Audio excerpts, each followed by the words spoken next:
اس نظام کے اندر جو دنیا بھر کے اندر رائج ہے، مختلف ملکوں کی سیاستوں کے اندر،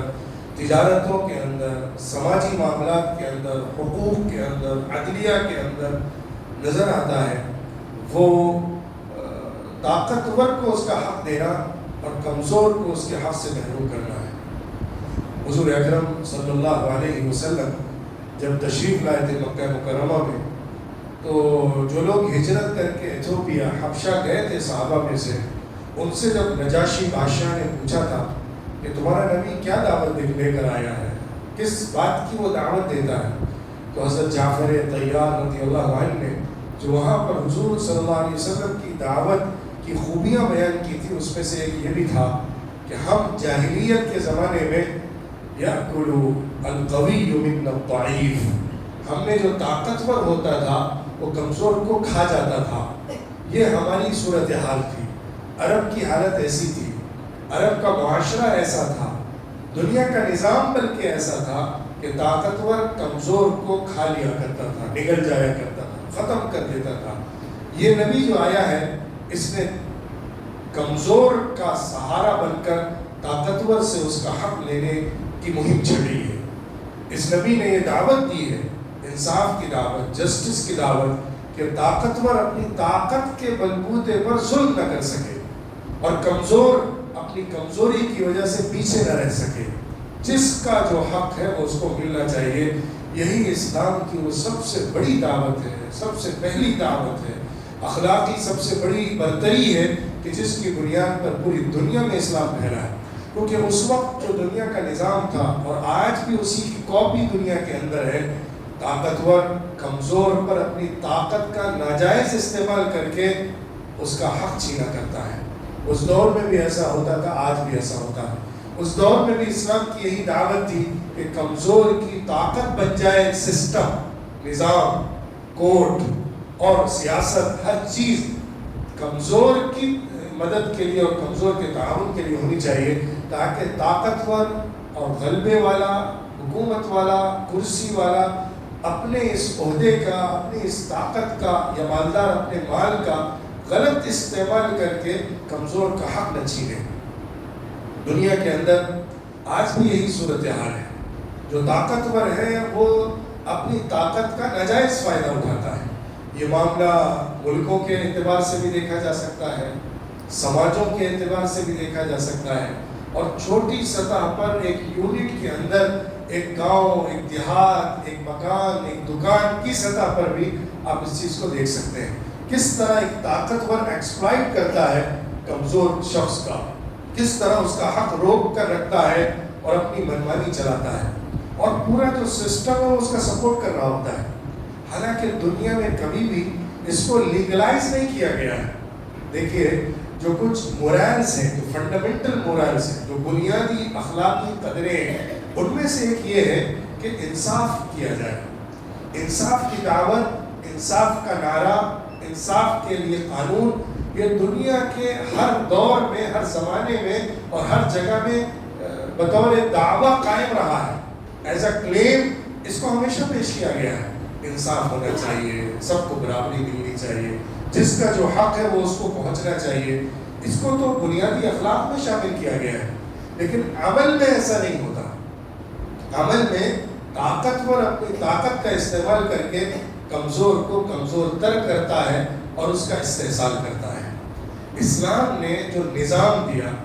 اسلام نے جو سماج بنایا،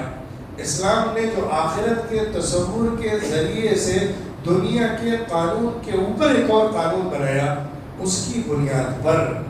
عدل اور انصاف کا قیام ممکن ہو سکا ہے، اور اسی بنیاد پر دوبارہ ہو سکتا ہے۔ کیونکہ آج دنیا میں چاہے پوری دنیا کے ملکوں کے کو مل کر بھی ایک چارٹر بنا لیا جائے، چاہے یو این او کا چارٹر ہو، چاہے الگ الگ ملکوں کا، ڈیموکریٹک ملک ہو یا نان ڈیموکریٹک ملک ہو، ان سب کے قوانین ہو، لیکن یہ سارے کے سارے قوانین فیل ہو جاتے ہیں عدل اور انصاف کو قائم کرنے میں۔ عالمی سطح پر، انٹرنیشنل لیول کے اوپر، گلوبل لیول کے اوپر آپ دیکھیے، جو ملک طاقتور ہے وہ اپنی طاقت کا استعمال کر کے کمزور کو دباتا ہے، اور پوری جرأت کے ساتھ ایسا کرتا ہے۔ پوری دنیا مل کر بھی اگر اس کو ٹوکے تو روک نہیں پاتی ہے، کیونکہ جو قوت کا غرور ہے، جو اپنی بالادستی کی سوچ ہے، سپیریئرٹی کا احساس ہے، وہ اس کو اس بات پر آمادہ کرتا ہے کہ جو کرتا چلا جائے کوئی اس کا ہاتھ نہیں پکڑ سکتا ہے۔ آپ دیکھیے فلسطین کی سرزمین پر جو ظلم ہوا، جو ظلم کیا گیا اور چل رہا ہے، یہ ایک صدی کی کہانی ہے، بلکہ اس سے بھی لمبی کہانی ہے، جس میں طاقتور نے زمین بھی چھینی، لوگوں کو مارا بھی، بھگایا بھی، وہاں پہ اپنی حکومت بھی ناجائز قائم کر دی، پوری دنیا کے نظام کو کیپچر کر کے اپنا نظام تھوپ دیا، صاحب حق کو اس کی زمین سے بھگا کر اس کو ہی ظالم ٹھہرا دیا، جو اپنا حق لینے کے لیے کھڑا ہو اسے دہشت گرد بنا دیا۔ کیا کچھ نہیں کیا گیا، یہ سب اس لیے ہوا کیونکہ جس کے ہاتھ میں ڈنڈا ہے وہ جدھر چاہتا ہے چلاتا ہے اور اپنا حکم رائج کرتا ہے۔ تو دنیا کا نظام ایسا چل رہا ہے، جو مظلوم ہے، جو کمزور ہے، جو حق والا ہے، جس کا اپنا حق ہے، اس کا حق ہی نہیں مانا جاتا، یا اس کے حق کو اتنا کمزور کیا جاتا ہے کہ اسی کو ظالم بنا دیا جاتا ہے۔ اگر وہ اپنے حق کی آواز لگائے، اپنا حق لینے کی دعوت دے تو وہی ظالم بن جاتا ہے۔ یہ آپ انٹرنیشنل اور گلوبل لیول کے اوپر دیکھیے۔ اسی طرح بہت چھوٹی سطح پر ایک چھوٹی سے محلے کے اندر، ایک چھوٹے سے علاقے کے اندر نظر ڈالیے، جو صورتحال ہے دنیا کی عام طور پر، یقیناً کچھ ایگزیپشنز ہوتے ہیں، کچھ استثناءات ہوتے ہیں، کچھ ایریاز، کچھ جگہ کے لوگ، کچھ کمیونٹیز ایسی ہیں جو ایک اچھا نمونہ پیش کر رہی ہیں، لیکن میں ان جنرل آپ کے سامنے پکچر لانے کی کوشش کر رہا ہوں کہ کس طرح سے ایک طاقتور اپنی طاقت کا استعمال کر کے کمزور کو کمزور تر کرتا چلا جاتا ہے، اور اس کا خود کا جو حق ہے وہ حق اس کو نہیں دیتا ہے، لیکن پھر بھی مجرم نہیں بنتا ہے، پھر بھی ظالم نہیں کہلاتا ہے، پھر بھی برا نہیں مانا جاتا، کیونکہ مال کی طاقت، پروپیگنڈے کی طاقت، اپنے چہرے پر جو مکھوٹے ڈالے جاتے ہیں جھوٹے، اس کے ذریعے سے جو دنیا کے اندر پکچر اور امیج بنائی جاتی ہے، اس کی بنیاد پر ظالم نہیں کہلاتا۔ ہاں، مظلوم کبھی ظالم بن جاتا ہے۔ مظلوم اگر ظالم کے خلاف جو طاقتور ہے اگر آواز کو اٹھا لے تو اسے کہا جاتا ہے کہ یہ خطرہ ہے، تھریٹ ہے، سماج کے لیے خطرہ بن گیا ہے، کیونکہ وہ ظالم اور طاقتور کے خلاف آواز اٹھا رہا ہے۔ دنیا کے اندر یہی نظام چل رہا ہے۔ اسلام نے اسی کو کاؤنٹر کیا، اسلام نے اسی کو بدلنے کی کوشش کی ہے، اسلام نے اسی کے لیے اصول بنائے ہیں۔ ایک بڑے حاکم اعلیٰ سے لے کر ایک چھوٹے سے گھر کے اندر رہنے والے ایک ذمہ دار تک کو جو پابندیاں دی ہیں، جو احکامات دیے ہیں، جو اس کی جواب دہی طے کی ہے، رسپانسبلٹی اس کے اوپر ڈالی ہے، قانونی اعتبار سے، لیگل اعتبار سے،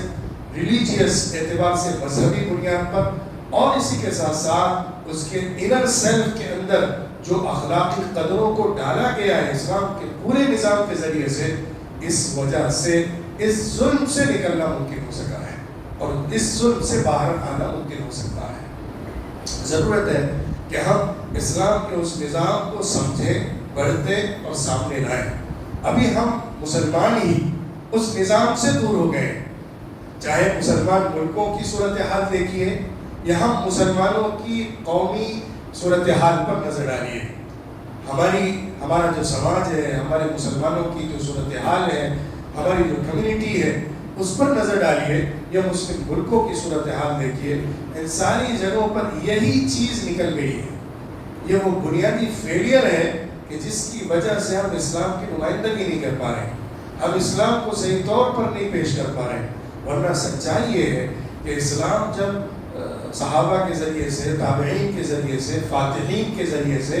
دوسرے ملکوں میں جاتا تھا تو پوری کی پوری قوم مسلمان ہو جایا کرتی تھی۔ حضرت عمرو بن العاص رضی اللہ عنہ جو